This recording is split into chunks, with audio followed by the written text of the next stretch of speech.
An exciting speed test, to be honest, for me, because this is the first time that I've been able to use the Snapdragon 865, the brand new flagship processor for Android. Straight into PUBG, and we can play this on the absolute max settings. We can turn it right up to the highest refresh rate settings, 90 Hz. That's a good thing too, because the Mi 10 does support 90 Hz refresh rates, so we should get some really smooth gaming. The tiny punch hole also means that you can pretty much have a completely uninterrupted gaming experience. The hole punch is just at the bottom left of the screen, and basically you can't see it anyway. The gaming experience in PUBG is so good. It is just so smooth. Playing PUBG on high refresh rate settings just completely changes the gameplay. The Xiaomi Mi 10's 90 Hz screen is being outdone by a few other screens right now with 120 Hz refresh rates. But PUBG, for now anyway, goes up to 90 Hz. Maybe in the future PUBG will add 120 Hz refresh rates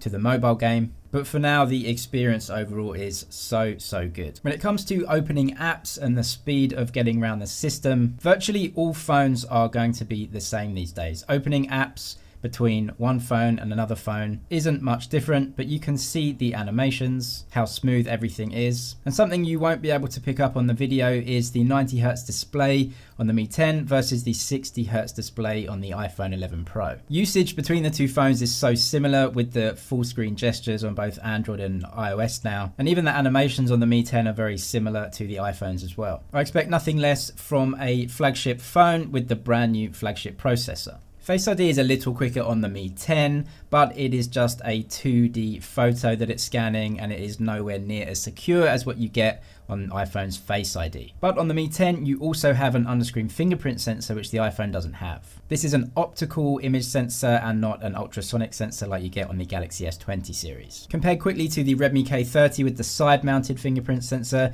you can see the unlocking times and the animations are actually very comparable. So it's good to know that you won't have any problems with that. I was massively shocked by how quickly the Mi 10 exported this 4K video. I've run this test on so many phones, and with the new Snapdragon 865, you can export in full 4K. I've never seen a phone export this video so quick. It absolutely smashed the time by about 30 seconds compared to the Snapdragon 855 Plus for the same video. The Mi 10 also has Wi-Fi 6, the latest standard, so let's just go and download some apps and see how quickly it can do that. The iPhone loads QQ Music a little quicker than the Mi 10. So moving on to the next app, this is WeChat. Again, not a very heavy application. And actually this time around, again, it was the iPhone loading WeChat just a tiny bit quicker than the Mi 10. The difference overall was probably about 5 seconds, so not really a big deal altogether. Differences here may come down to the different operating systems and the different codes involved